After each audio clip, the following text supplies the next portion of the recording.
예수께 조용히 나가 네 모든 짐 내려놓고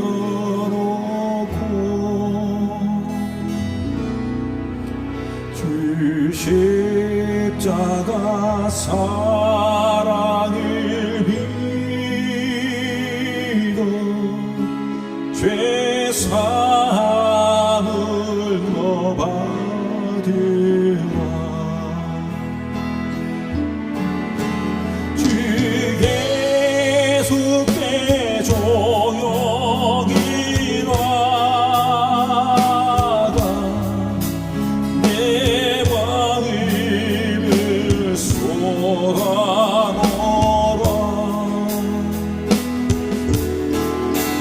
내림미리 보시는 주 그는 해를 베푸시니 주 예수의 은혜를 입어 내 슬픔이 없어지리. 네 이웃을 늘 사랑하여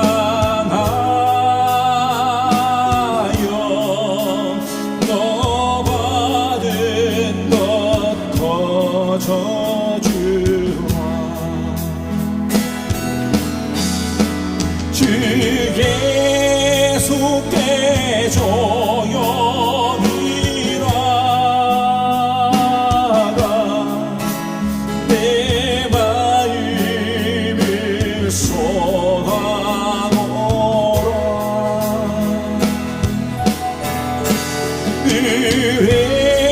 은밀히 보시는 주님 그는 해를 베푸시니 너 주님 곁에 뒤어 살면 새 생명이 넘치리라. 주 예수를 찾으리 앞에 참밝은 잎이 주어라. 주 예수께 조용히 나가 내 마음을 쏟아놓으라.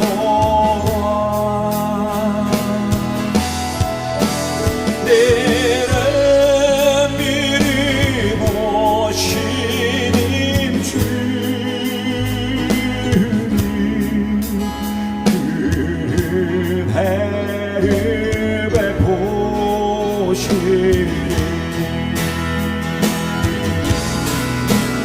주 예수께 조용히 나가 내 마음을 쏟아놓아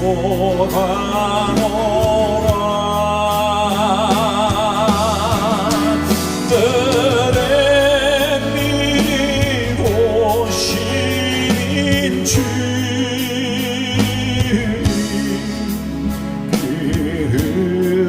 은혜를 베푸시네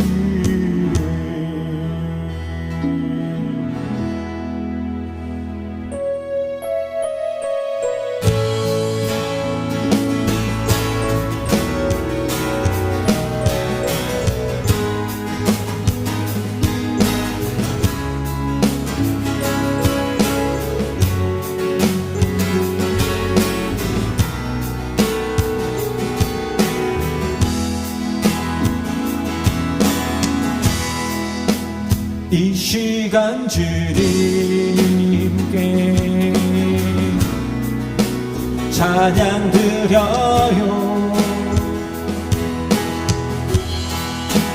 가장 귀한 것을 주 앞에 드려요 나의 마음에 넘치는 사랑 당신은 영원하신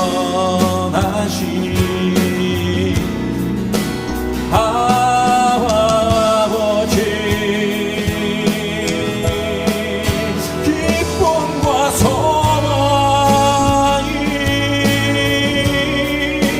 주께 드리니 신령과 진정으로 사랑해요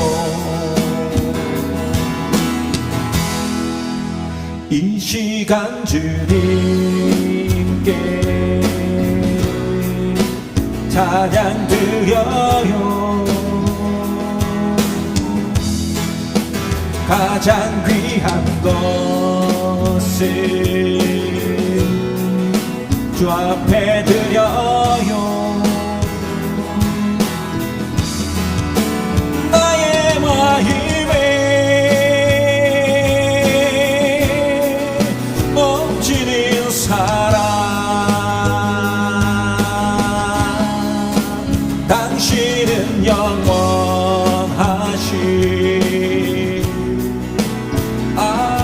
아버지 기쁨과 소망이 주께 드리니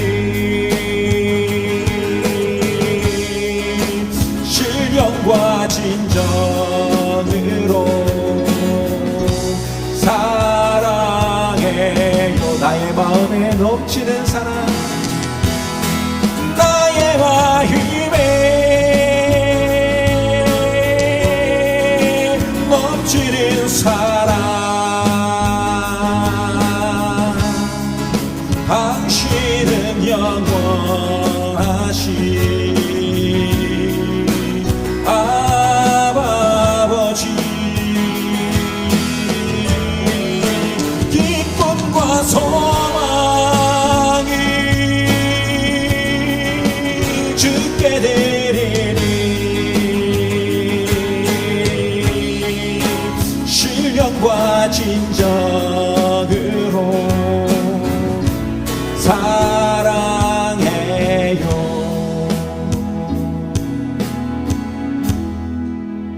내 주 같은 분 없네 그 어느를 구도 내 생명 다도록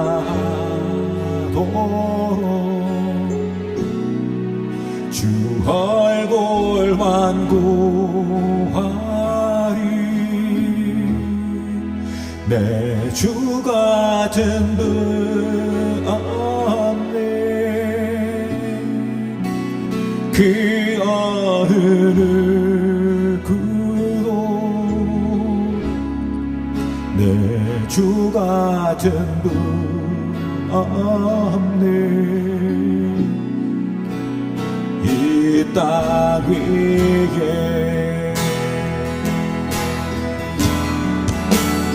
오 하나님, 주나의 모든 것 내 주 같은 분 없네. 이 땅 위에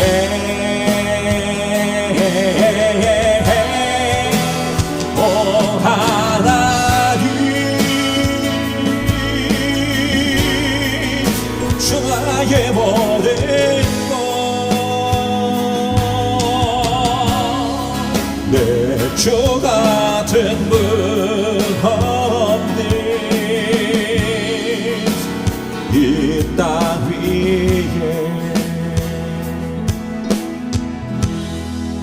내 주 같은 분 없네.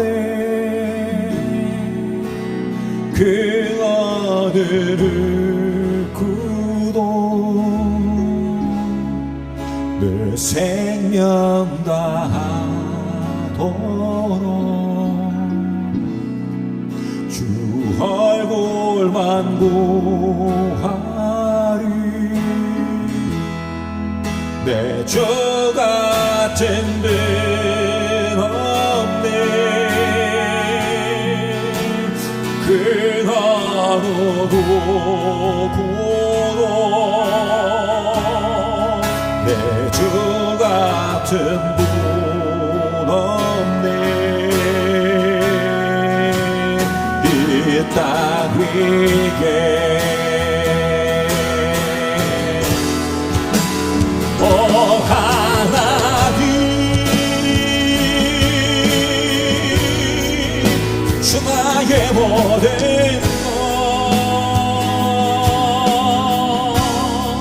내 주 같은 분 없네. 이 땅 위에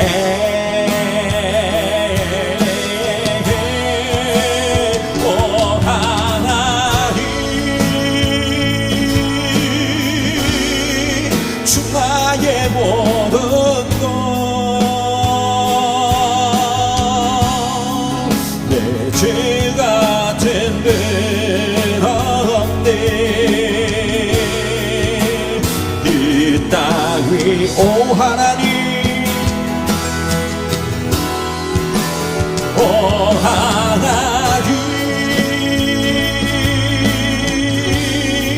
주 나의 모든 것 내 죄 같은 분 없네.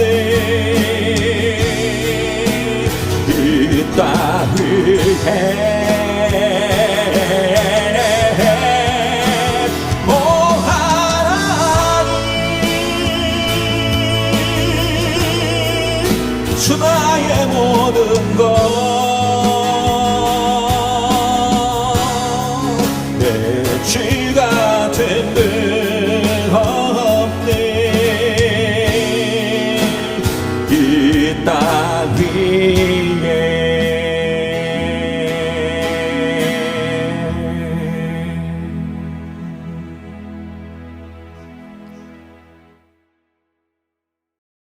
주님의 임재 앞에서 권능의 날개 아래서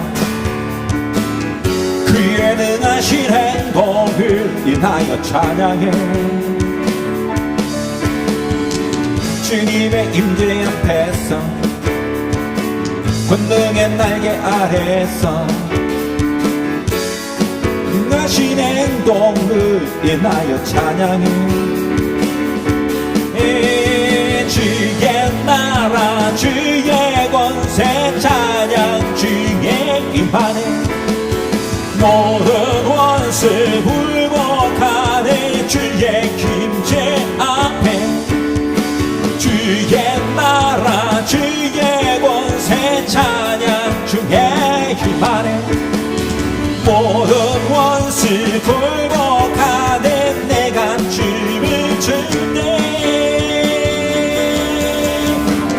다윗처럼 춤을 추면서 전심으로 주를 즐거워하라 모든 만물들아 찬양하라 영원히 다윗처럼 춤을 추면서 전심으로 주를 즐거워하라 모든 만물들아 찬양하라 영원히 주님의 임재 앞에서 권능의 날개 아래서 그의 능하신 행동을 인하여 찬양해 주님의 임재 앞에서 권능 날개 아래서 그의 능하신 행동을 인하여 찬양해 주의 나라 주의 권세 찬양 주의 힘 안에 모든 원수 굴복하네 주의 임재 앞에 주의 나라 주의 권세 찬양 주의 힘 안에 모든 원수 굴복하네 내가 춤을 출때 다윗처럼 춤을 추면서 전심으로 주를 즐거워하라 모든 만물들아 찬양하라 영원히 다윗처럼 춤을 추면서 전심으로 주를 즐거워하라 모든 만물들아 찬양하라 영원히 다윗처럼 춤을 추면서 전심으로 주를 즐거워하라 모든 만물들아 찬양하라 영원히 하늘 위에 주님 밖에 내가 사모할 자 이 세상에 없네 내 맘과 힘을 믿을 수 없네 오직 한 가지 그 진리를 믿네 주는 나의 힘이요 주는 나의 힘이요 주는 나의 힘이요 영원히 주를 의지하리 주는 나의 힘이요 주는 나의 힘이요 주는 나의 힘이요 영원히 주를 의지하리 영원히 예수 열방의 소망 예수 열방의 소망 예수 우리의 위로자 주를 온 땅의 영원한 소망 예수 어둠 속의 빛 예수 변함없는 진리 주를 온 땅에 빛이 되시네 우리 위해 죽을 주고 다시 생명의 주 주님만이 소망이요 변함없는 반석이라 주님만이 온 세상에 비추시네 또 죽음에서 부활하신 우리 구주 평강의 왕 주를 믿는 모든 자의 소망 되신 주를 믿네 다시 한 번 더 예수 열방의 소망 예수 우리의 위로자, 주는 온 땅의 영원한 소망. 예수 어둠 속의 빛, 예수 변함없는 진리, 주는 온 땅의 빛이 되시네. 우리 위해 죽으시고 다시 사신 생명의 주, 주님만이 아니요 변함없는 반석이라. 주님만이 온 세상을 비추시네.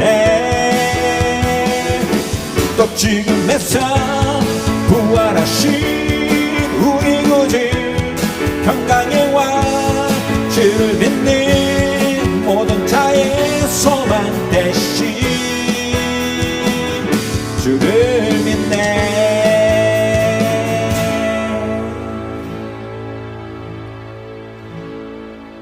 전능하신 나의 주 하나님을 능치 못하실 일 전혀 없네. 우리의 모든 간구도, 우리의 모든 생각도, 우리의 모든 꿈과 모든 소망도 진실하신 나의 주 하나님을 우리의 모든 괴로움 바꿀 수 있네. 불가능한 일 행하시고 죽은 자를 일으키시니 그를 이길 자 아무도 없네. 주의 말씀을 의지하여 깊은 곳에 금을 던져 오늘 그가 놀라운 일을 이루신 것 보라. 주의 말씀을 의지하여 믿음으로 금을 던져 믿는 자에게 능치 못하오니. 전능하신 나의 주 하나님을 능치 못하실 일 전혀 없네. 우리의 모든 간구도, 우리의 모든 생각, 우리의 모든 꿈과 모든 소망도 진실하신 나의 주 하나님을 우리의 모든 괴로움 바꿀 수 있네. 불가능한 일 행하시고 죽은 자를 일으키시니 그를 이길 자 아무도 없네. 주의 말씀을 의지하여 깊은 곳에 금을 던져 오늘 그가 놀라운 일을 이루시는 것 보라. 주의 말씀을 의지하여 믿음으로 금을 던져 믿는 자에게 능치 못하고. 주의 말씀 의지하여, 주의 말씀 의지하여 깊은 곳에 금을 던져 오늘 그가 놀라운 일을 이루시는 것 보라. 주의 말씀 의지하여 믿음으로 금을 던져 믿는 자에게 능치 못하. 믿는 자에게 믿는 자에게 능치 못하. 믿는 자에게는 믿는 자에게 능치 못함 없네.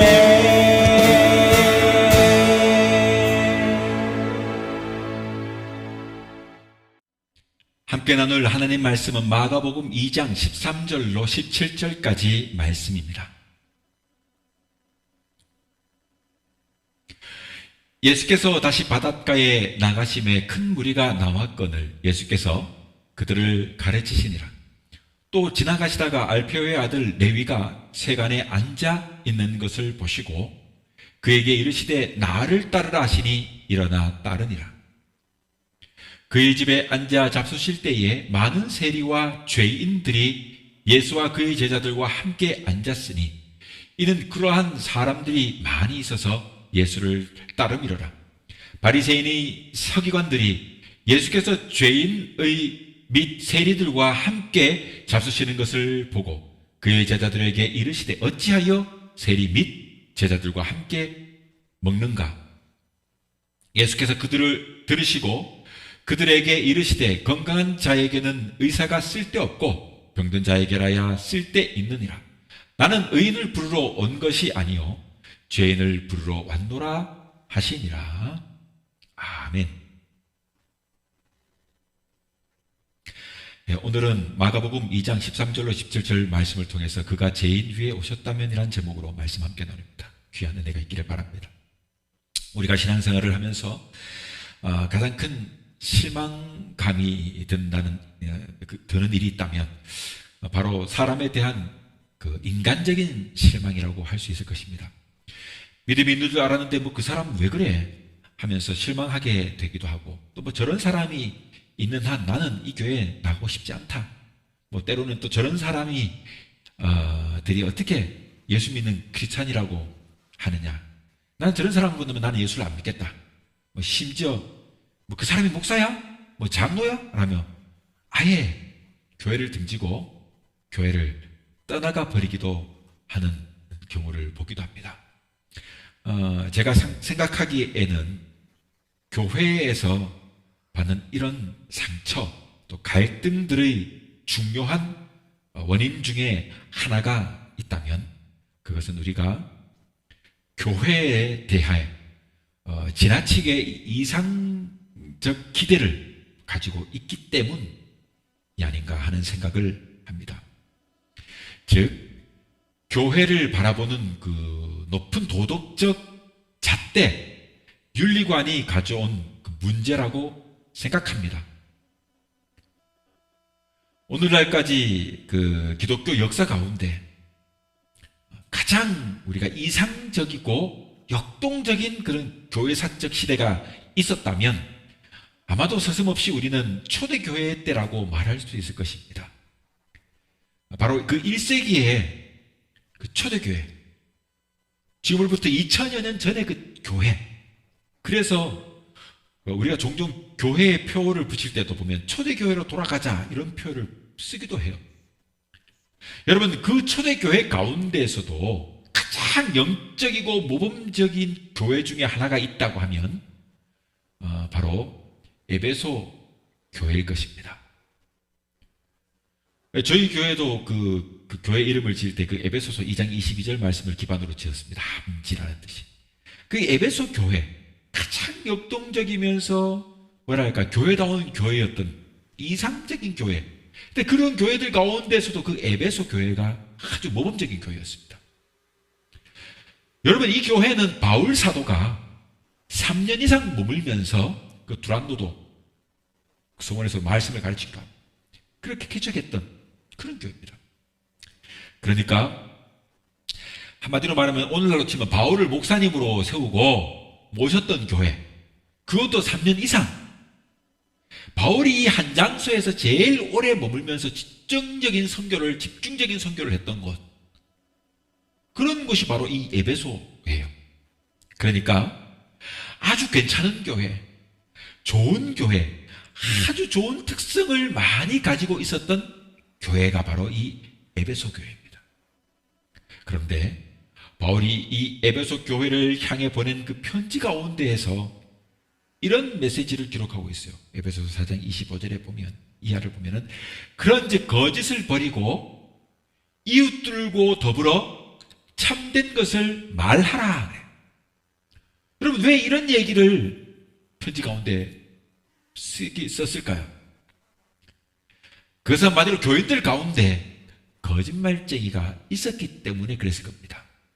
또 계속해가지고 4장 28절에 보면 또 어떤 말을 하냐면 도적질하는 자는 도적질을 하지 말고 이렇게 말해요. 그러니까 교인들 안에 교인들 가운데 뭐가 있냐? 남의 물건을 도둑질하는 교인들 가운데 도둑질하는 그런 사람이 있으니까 도둑질하지 말라. 이런 편지를 기록하지 않았겠냐 이 말이에요. 계속해서 또 29절에 보면 무릇 더러운 말을 너희 입 밖에도 내지 말라. 그러니까 무슨 말입니까? 심지어 교인들 가운데는 쌍욕하는 사람들, 더러운 말을 하는 사람들이 있었다. 요즘은 뭐 욕쟁이 목사도 있으니까 뭐. 예? 차마 입에 담지도 못하는 그런 욕을 하는 목사들도 있지만요. 입에 담지 못할 욕을 하고 음담패설을 하는 그런 사람이 있었다 이런 말이에요. 여러분, 그러기 때문에 교회 생활을 하다가 거짓말하고 도적질도 하고 사기도 치고 또 이상하게 말해서 사람들에게 상처 주는 그런 사람, 이런 교인들을 만나거나 경험하거든 너무 놀라지 마시기 바랍니다. 그토록 모범적인 교회라고 생각하면서 우리가 초대교회로 돌아가자 했지만 그런 이 초대교회에서도 그런 사람들을 얼마든지 있었기 때문에 그래요. 자, 그렇다면 예수님은 이런 사람들을 어떻게 그러면 대했을까요? 오늘 우리가 함께 읽은 이 본문은 그 본문의 내용 중 그 사건의 결론이 이르는 그 17절에 이렇게 나오죠. 예수께서 들으시고 저희에게 이르시되 건강한 자에게는 의원이 쓸데없고 병든 자에게라야 쓸데있느니라. 내가 의인을 부르러 온 것이 아니요 죄인을 부르러 왔노라 하시니 이렇게 말하고 있어요. 이 오늘 읽은 본문의 결론에서 예수님께서 뭐라고 말씀하시냐면 예수님께서 내가 온 이유는 의인을 부르러 온 것이 아니고 죄인을 부르러 왔노라 라고 말씀하시는 겁니다. 우리는 교회를 예수님의 몸이라고 고백합니다. 교회가 예수님의 몸이라면 예수님께서 교회를 통해서 어떤 사람들을 부르시는지를 주목해야 합니다. 바로 죄인들을 부르시고 있다는 거죠. 그러니 교회는 어떤 사람들이 모여야 하느냐? 그것은 의인이 아니라 죄인이 모여야 한다 이 말인 거예요. 그러니까 교회는 바로 죄인의 집합소예요. 예수님이 이렇게 비유하셨는데 병든 자는 의사가 필요하지 않느냐? 나는 병든 사람을 부르러 왔다. 그러니 교회를 다른 말로 말하면 병원인 거예요. 병원인 거예요. 자, 그러면 한번 생각해 봅시다. 좋은 병원은 어떤 병원이냐 하면 건강한 사람들이 많이 모인 것이 좋은 병원일까요? 아니잖아요. 죽을 병, 그런 죽을 병에 걸린 사람들이 들어와가지고 오늘 내일 하는 그런 사람들이 들어왔는데 이렇게 많이 모인 병원, 이런 병원이 여러분 어떤 병원일까요? 그렇게 모였는데 이제 여기서 소문난 병원을 가보면 어떤 특징이 있느냐 하면 이렇게 죽을 병이 들린 사람들이 많이 모여 있는데 바로 그 죽을 만큼 아픈 사람들이 많이 모였다. 그런 병원이 좋은 병원이고요. 소문난 병원이에요. 왜냐하면 그 죽을 사람이 많이 모였다는 얘기는 바꿔 말하면 그것이 소문나기를 병을 잘 고친다는 소문이 나니까 목숨이 간당간당하는 그런 사람들이 이제 정말로 임종이 막 오늘 내일 하는 사람들이 일말의 희망을 가지고 병을 고쳐볼까 해서 많이 모이다 보니까 중환자가 많이 모인 곳이 되지 않겠습니까? 바꿔 말하면 죄인들이 모이는 곳, 각종 병든 사람들이 모이는 곳, 그런 곳이 바로 교회인데 그 가운데서도 여러분 진짜로 아프고 병든 사람들, 즉 한마디로 말하면 진짜 세상에 봤을 때 죄인 중에 계속 같은 사람들, 이런 사람들이 와가지고 회심하고 막 나아가고 예수 믿어지고 변화되고 이런 교회가 정말로 참다운 교회가 아니겠냐 이런 말인 거예요. 병원이 중요한 것은 병을 완쾌했다는 소문이 나야 하는 것 아니겠습니까? 교회도 마찬가지로 이처럼 사람들이 와서 변화되고 새로운 사람이 있다는 소문이 많이 나야 그 교회가 좋은 교회인 거예요. 교회가 막 외형적으로 규모가 크고 막 화려하고 멋있는 교회가 좋은 교회가 아니라 교회에 왔을 때 병든 사람이 낫는 것처럼 사람이 새로워지고 변화되고 이런 사람들이 늘어나고 많아지면 그 교회가 좋은 교회다. 그런 말인 거예요. 여러분, 사람마다 여러분 다 아프고 사람마다 다 문제가 없는 사람이 없어요. 그러니 교회를 다른 말로 말하면 병원인 거예요. 그래서 사람이 와가지고 변화되고 새로워지면 여러분 이 교회가 좋은 교회다 해요. 사람마다 병 고치는 게 오래 걸리기도 하지만 또 어떤 사람은 빨리 고쳐지는 사람도 있는 거예요. 그러니까 여러분 빨리 걸리는 사람들은 빨리 나는 대로 신앙생활이 새로워지는 거지만 좀 교회 안에서 여러분 참 오래 걸리는 그런 사람들도 있는 거예요. 그러니 그런 사람들을 측은지심으로 바라보면서 위로해주고 귀하게 여겨주고 이렇게 되는데 책이 여전히 변화되지 않는다고 막 혀를 치면 그게 교회다운 모습이 아니다 이 말인 거예요. 사람에 따라 속도가 다른 법인 거예요. 그러니까 여러분 교회에서 이상한 사람을 보면 아유 저 사람은 병 고치는데 시간이 좀 많이 걸리는구나 이렇게 생각하면 되는 거다 이런 말인 거예요. 바로 오늘 이 본문은 예수님께서 이런 사람들을 어떻게 다루는가에 대한 여러분 모범을 보여주고 있는 것입니다. 그래서 실제로 본다면 예수님이 사람들을 보시는 방식으로 우리도 사람들을 봐야 한다는 거예요. 본문이 시작되면서 14절에 무엇이 기록되어 있습니까? 또 지나가시다가 알페오의 아들 레위가 세간에 앉아 있는 것을 보시고 저에게 이르시되 그래요. 여기서 예수님이 알페오의 아들 레위라고 하는 사람이 지금 세간에 앉아 있는 것을 보셨다 그랬어요. 보셨다고 했어요. 예수님께서 이 세리를 보셨다는 것은 여러분 보통 사건이 아니에요. 보통 사건이 아니에요. 왜냐하면 세리라고 하는 그 직업, 그 당시 유대인들이 여러분 유대인들은요 이 직업을 가진 사람들을 만나기를 꺼리고 피했다는 사실이에요. 별로 좋아하는 그런 인물들이 아니었다는 말이에요. 그 당시 사람들은 예수님을 메시아로 믿지 않더라도 랍비라고는 대부분 생각했어요. 왜냐하면 예수님이라고 하는 젊은이가 예수라고 하는 젊은이가 갈릴리 바닷가에서 막 어떤 메시지를 전하는데 들어보니까 보통 선생들만큼 그 나이 많아가지고 이렇게 막 연륜이 깊은 그런 선생들처럼 아주 그 지혜롭고 지식의 말을 전한다 이거예요. 지혜로운 예수의 그 말에 사람들이 변화된다 이런 소리를 들은 거예요. 그러니까 적어도 메시아는 아닐지라도 랍비라고는 당시 사람들이 생각했단 말이에요. 선생 정도는 생각했다 이 말이에요.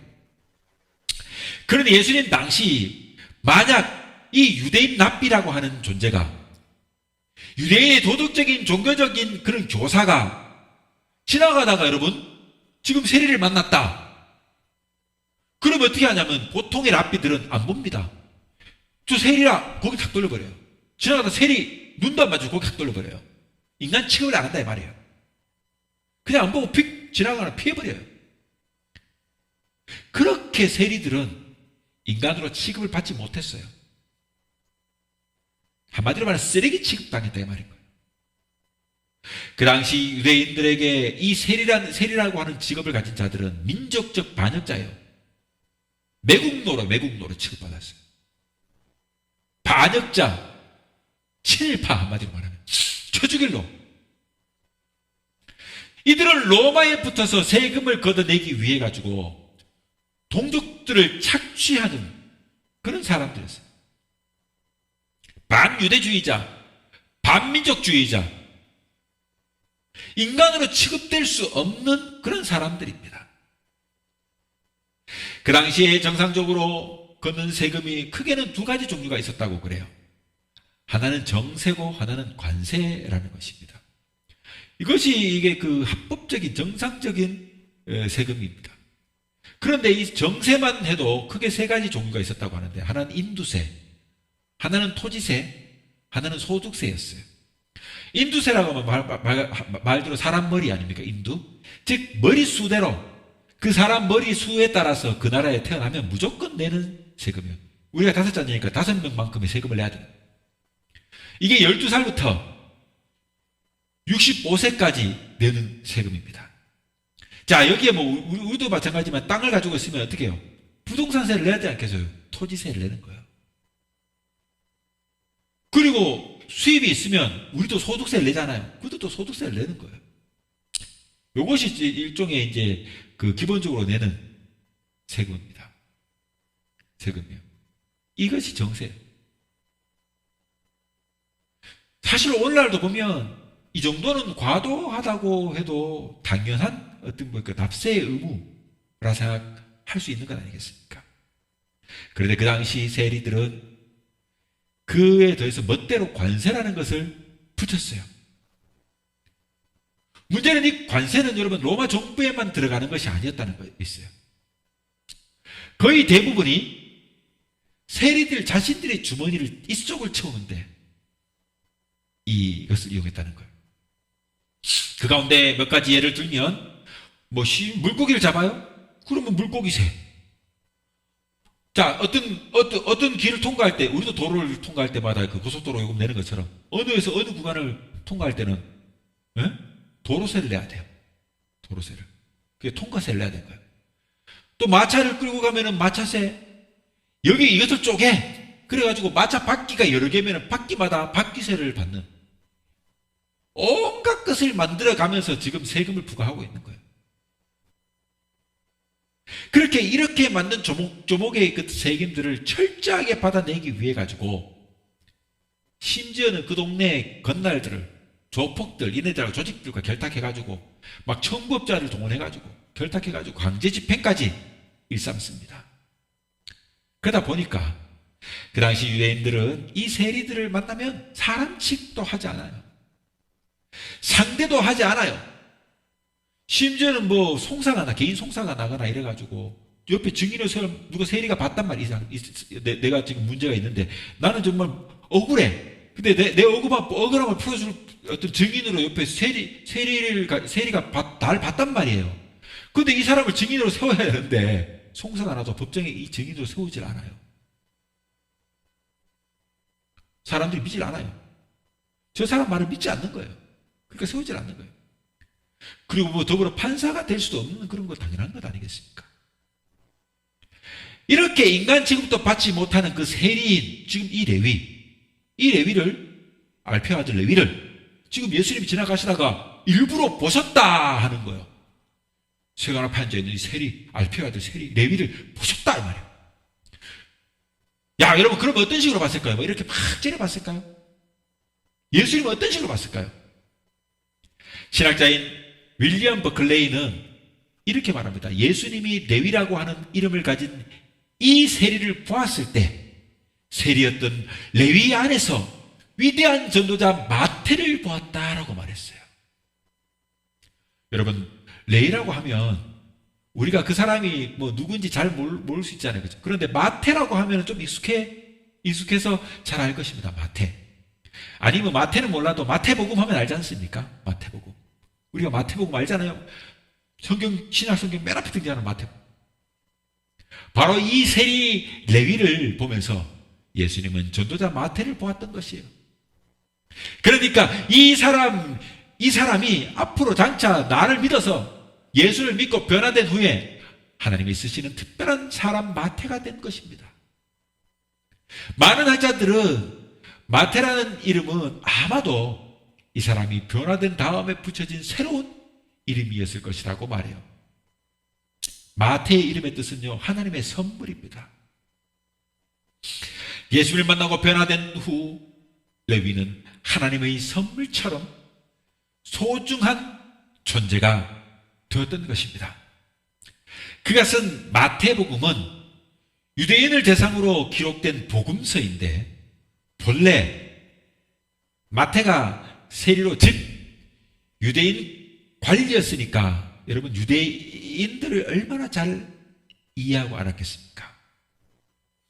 그는 천대받는 그리고 많은 사람들에게 손가락질 받는 세리였지만 그럼에도 불구하고 관리 특유의 관찰력을 가지고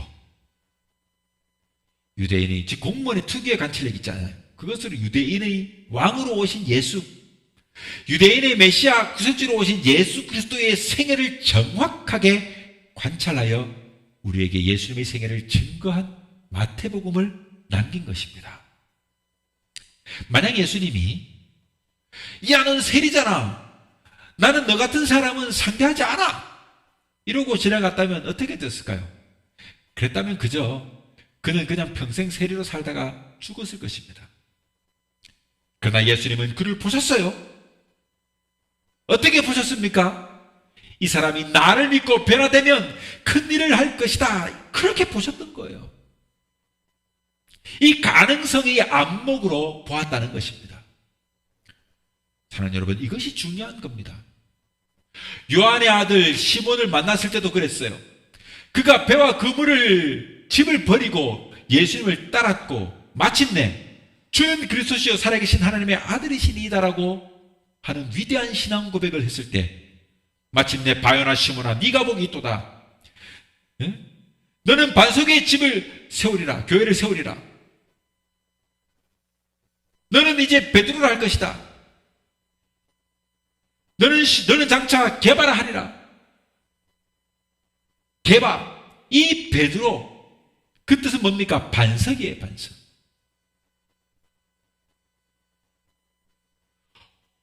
육중하고 단단한 반석. 이것은 그에게 어울리는 별명이 아닙니다. 그는 여러분 다혈질적인 사람이에요. 충동적인 사람이에요. 매우 급하고 조변석계하는 그런 계속 변하는 사람입니다. 닭이 울기 전에 나를 모른다고 부인하겠다고 했던 그런 조변석계하는 인물. 그러나 그런 사람이 주님의 손에 붙들렸을 때 초대교회가 세워지는 기초 같은 역할을 한 위대한 사도 베드로가 된 것입니다. 오늘날 그 캐톨릭의 1대 교황이 누구예요? 베드로예요. 2대가 사도 바울이에요. 그리고 지금 교황이 쭉 흘러온다고 자기들이 얘기하고 있어요. 그만큼 베드로의 위치가 초대교회의 막중한 위치가 되는 거예요. 예수님은 이렇게 사람을, 여러분 그 됨됨이를 그 겉모습을 한번 보셨던 것이 아니라 이 말이에요. 마찬가지로 우리도 사람을 그러므로 그렇게 봐야 합니다. 1500년대 초에 이탈리아의 프로렌스라고 하는 도시에는 도나텔로라고 하는 조각가가 있었어요. 이 사람이 자기 생애 필생의 작품을 한번 남기자고 마음을 먹어요. 그래가지고 그는 카레라라고 하는 지방에 대리석이 많이 나오는 그런 유명한 지방이 있었는데 거기에 가가지고 값비싼 값을 지불하고 대리석을 왕창 가지고 왔어요. 그래서 그는 채석장에다가 갖다 놓은 것을 한참 보면서 이것을 살펴보고 그렇게 가져온 채석장에 가져왔는데 쓸만한 것이 없어요. 이것도 쓸만하지 않구나, 버리고 이것도 쓸만하지 않구나 하고 말하면서 그 대리석들을요 성당 뒷줄에다가 다 버려버렸어요. 일대 정말 멋진 필생의 작품을 만들겠다고 다짐하면서 좀 좋은 대리석을 가져오겠다고 심지어 카레라라고 하는 곳에 가가지고 가져왔는데 그 대리석들이 자기 재료가 마음에 들지 않았던 거예요. 자, 그런데 어느 날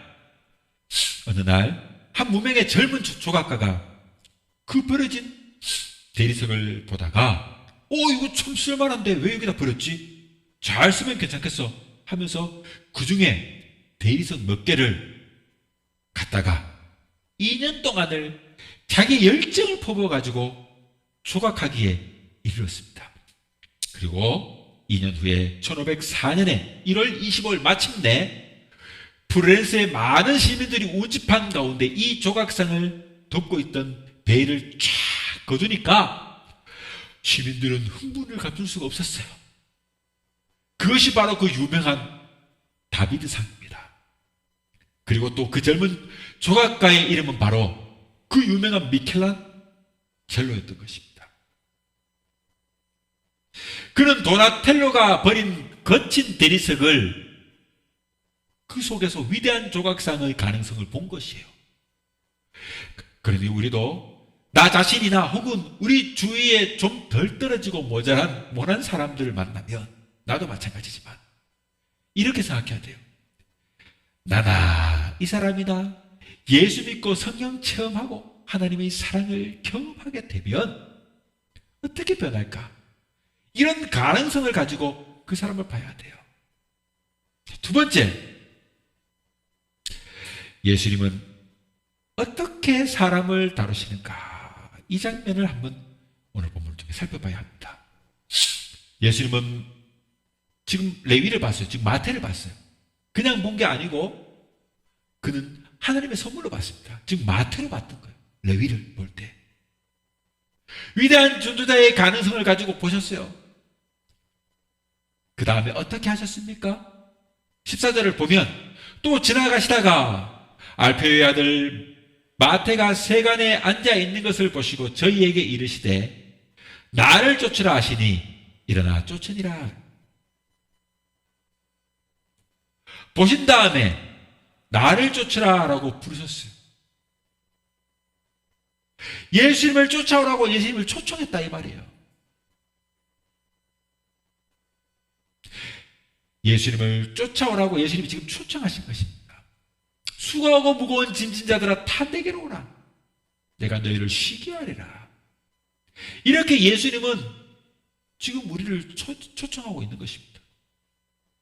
지금도 레위처럼 죄 많은 나 같은 죄인을 우리를 초청하고 있다 이 말이에요. 그리고 나를 쫓으라고 하십니다. 사랑하는 여러분, 신앙생활을 간단히 말하면 결국 크게 두 가지입니다. 첫째는 예수님을 만나는 것이고 둘째는 예수님을 따라가는 것입니다. 사실 따지고 보면 이게 신앙생활의 전부입니다. 첫째로 교회에 나오면 먼저 할 일이 있다면 그것은 예수를 만나는 일입니다. 예수님을 만나는 것, 그것이 구원입니다. 그것이 거듭나는 것입니다. 그것이 영생을 얻는 것입니다. 예수님 만나는 것, 교회에서 직분도 받고 교회에서 그럴듯한 감투도 쓰지만 예수님 만나지 못한 사람이 여전히 많습니다. 이것은 비극입니다. 그래서 두 번째 뭡니까? 예수님을 따라가는 거예요. 예수님을 쫓아가는 것입니다. 여러분, 이것이 신앙생활이에요. 이것이 영적 성숙입니다. 예수님을 쫓아가야 제자가 되는 거예요. 예수님을 쫓아가다 보면 그렇게 살다 보니까 시련도 받는 거예요. 고통도 따르는 거예요. 그럼에도 불구하고 흔들리지 아니하는 소망, 천국의 소망, 그리고 내 마음 속의 시련과 고통을 이기는 그런 저력과 비전과 능력이 마침내는 생겨나는 거예요. 이것이 예수님의 제자의 삶인 것을 믿으시기 바랍니다. 어떤 사람은 전도한다고 하면서 자신을 나타내는 사람이 있어요. 오히려 사람들이 이런 사람들을 보면 어떻게 해요? 예수를 멀리 쫓는 사람들이 돼버려요. 아이고, 저 사람 보니까 내 예수 못 믿겠어. 이렇게 되는 거예요. 즉, 오히려 우리가 예수를 믿는 것을 방해하는 사람이, 복음을 방해하는 사람들이 되어볼 수도 있다는 거예요. 예수를 만나지 못하게 방해하는 사람이 된다 이 말이에요. 요즘 한국교회가 그러합니다. 어떻게 보면 이미 자성의 능력을 상실해 듯 보여요. 그러다 보니까 인터넷 댓글들이 보면 가관이에요. 거의 회복 불능 상태의 교회가 있는 것처럼 보여요. 무슨 개독이니 주식회사니 주식회사 주 예수 이렇게 써놨어요. 돈만 밝힌다느니 목사가 아니라느니 목사라느니 하면서 막 차마 입에 담지 못할 그런 말들을 막 써내려가는 거예요. 여러분, 이런 것이 복음서에도 보면 있어요. 예수님의 제자들이 다른 사람들이 예수님 만나는 것에 제일 큰 방해 요인이 되는 경우가 있어요. 보면은 복음서에도 보면 마태복음 15장에 가나안 여인이 예수를 만나려고 왔는데 제자들이 어떻게 해요? 이 여자를 쫓아내요. 쫓아버리는 거예요. 또 맹인 바디메오가 막 예수님 만나자고 소리를 지르니까 잠잠해라 꾸짖어요 막. 여러분, 이 바디메오가 빛을 보고 싶어가지고 생명을 보고 싶어가지고 예수님 앞에 나오는데 그 일을 차단하는 게 누구예요? 제자들이에요. 오늘날 사람들이 예수를 믿는데 최고의 방해 요인이 뭐냐? 요즘 보면 저는요, 교회가, 목사가, 교인들이 제일 방해 요인이라는 생각을 가끔 해요. 심각하게 합니다. 코로나가 터지고 난 이후에 드디어 저는 올 것이 왔다는 생각이 들기까지 해요. 오늘날 교회가, 교인들이, 사람들이 주님 앞에 나오는 그 일이 가장 커다란 방해 요소가 돼요. 아직도 여러분 교회 안 나가고 온라인 뭘 뒤적거리는 그런 사람들이 상당히 많다고 합니다. 우리는 기도해야 합니다. 하나님, 바로 내가 내 주변의 이웃들을 예수 만나는데 방해하는 방해 요인이 되지 않게 도와주세요. 이렇게 사실 기도해야 돼요. 이렇게 기도해야 돼요. 이제 교회가 이 코로나 이후부터 변화되는 이곳에 빨리 대응해야 돼요. 자, 세 번째로, 예수님처럼 사람에 대한 그 편견을 넘어서야 합니다. 사람에 대한 편견, 사람에 대한 선입견, 이것을 넘어서야 해요. 이것이 제일 중요합니다. 오늘 본문을 보면은 마태가 예수님을 만나고 예수님을 쫓아가면서 제일 먼저 한 일이 뭐냐면 잔치를 연 것이에요. 15절을 보면 그의 집에 앉아 잡수실 때에 많은 세리와 죄인들이 예수와 그 제자와 함께 앉았으니 이는 저희가 많이 있어서 예수를 쫓음이러라 그래요. 예수님을 만나니 감격으로 예수님 초청하고 잔치가 지금 열린 거예요. 이와 같은 이야기가 담긴 평행복음인 누가복음 5장 29절에 보면 같은 사건을 기록하면서 큰 잔치가 열렸다, 이렇게 기록하고 있습니다. 지금 동네에 지금 큰 잔치가 열린 것입니다. 여러분, 잔치에는 사람들이 모이지 않습니까? 여기 누가 모였을까요? 15절에 보니까 세리가 많이 모였다 그래요. 세리가. 이건 사실 당연해요. 마태의 친구들이 주로 세리 아니겠어요? 왜냐하면 다들 사람 취급을 안 하니까. 그러니까 마태가 세리이니까 당연한 거예요. 그리고 그 다음 죄인들이라고 표현해서 죄인들이 많이 모였다, 그렇게 말해요. 무슨 죄인들이 모였단 말이에요? 이건 무슨 표현일까요? 이건 우리가 보통 말하는 그런 죄인에 대한 보편적인 표현이 아니에요. 여기서 죄인이라고 하는 것은 그 당시 바리새인들이 자기들이 구전법, 그 바리새인들이 지정한 그 율법이 아주 엄합니다. 뭐 예를 들어 그 안식일 날 지나가다가 옆에 그 벽이 부러졌어. 사람이 깔렸어. 그 막 사람이 막 우리 어떻게 막 119 부르고 난리 나지 않겠습니까? 근데 확 지나가지고 이렇게 해가지고 해체해가지고 돌을 쳐가지고 사람 얼굴을 딱 봐요. 살아있어. 이래 보면은 뭐 괜찮겠다 싶게 그냥 가버릴 거야. 왜? 오늘은 안식일이니까. 안식일 날은 사람을 구하는 일도 함부로 할 수 있는 게 아니야. 지켜야 될 게 있어요. 안식일 날은요, 몇 미터 이상 다니면 안 돼. 이동 거리도 제한돼요. 뭐 이런 것들이 있단 말이에요. 이걸 어기면 다 무슨 취급받느냐? 죄인 취급받아요. 이것이 구전법이에요. 즉 이런 단순한 구전법을 따르지 않고 율법대로 살지 않는 그런 사람들을 다 죄인으로 정죄했어요. 즉 이렇게 정죄받는 사람들이 지금 다 모였다 이 말이에요. 예수님은 이런 사람들을 다 환영했습니다. 그러니 우리는 함부로 사람에 대해 어떤 타이틀을 붙여가지고 사람들을 정죄하지 말아야 합니다. 그 당시 바리새인들은 자기들은 의인이고 저 사람은 죄인이고 그렇게 하면서 정죄했다 이 말이에요. 그러나 성경은 말합니다. 모든 사람이 다 죄인이라고 말해요. 모든 사람들이 다 죄를 범하여 하나님의 영광에 이르지 못한다고 말하고 있어요. 하나님 앞에서는 다 죄인입니다. 예수님은 다 편견 없이 받아들였습니다. 다 받아들였습니다. 사회가 내버린 사람, 사회가 이렇게 버린 사람들을 예수님은 다 받아줬어요. 여기서부터 레위의 집 잔치가 시작된 거예요. 잔치는 그냥 시작된 게 아니에요. 이런 사람들을 다 와라, 다 와라, 함께 잔치하자. 여기서부터 레위 지배의 잔치가 시작된 거다 이 말이에요. 즉 복음의 축제는요, 전도의 축제는요, 복음의 위대한 잔치는, 복음의 위대한 역사는 이렇게 열리는 거예요. 이렇게 열리는 거예요.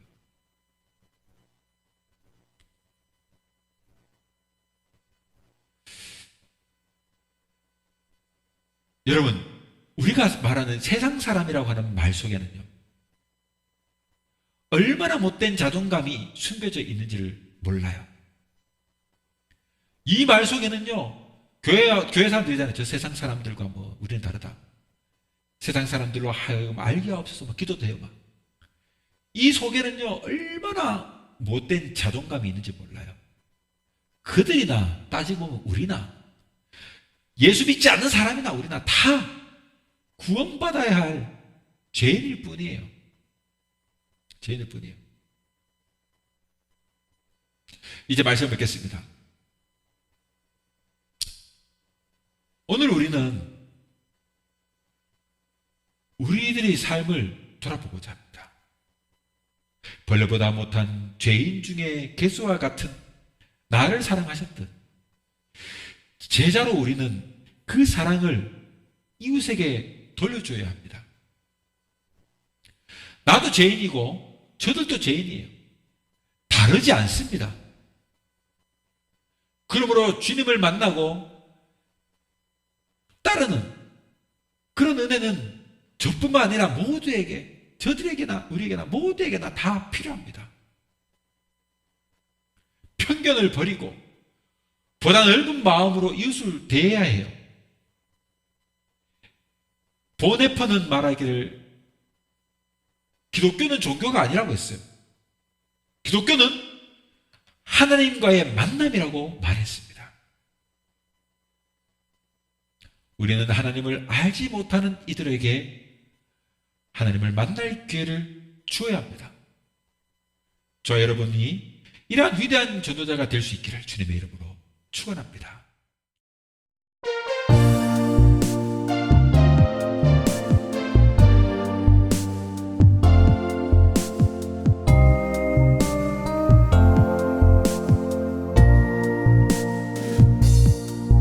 사랑은 내게 소리 없이 찾아와서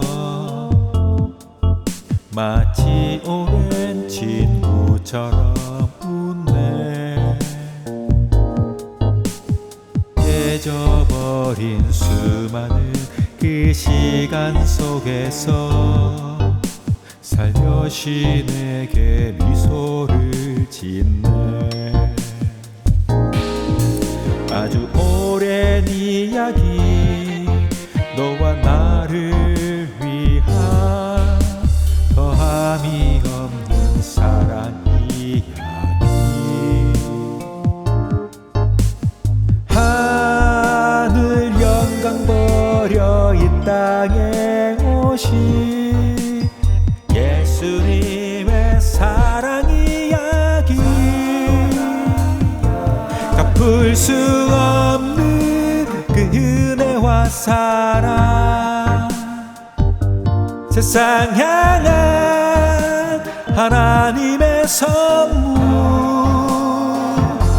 영원한 생명, 부활의 소망으로 넘쳐나네. 그 사랑이 내게 기나긴 밤을 눈물로 지새우면서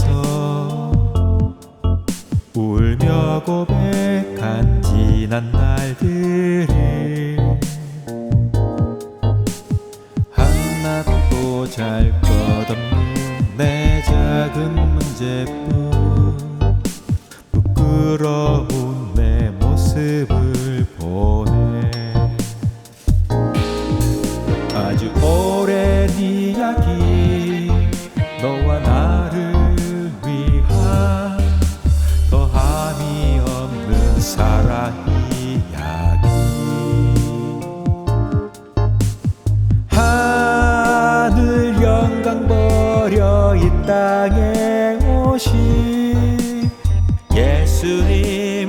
사랑 이야기 갚을 수 없는 그 은혜와 사랑 세상 향한 하나님의 선물 영원한 생명 부활의 소망으로 넘쳐나네 그 사랑이 내게 갚을 수 없는 그 은혜와 사랑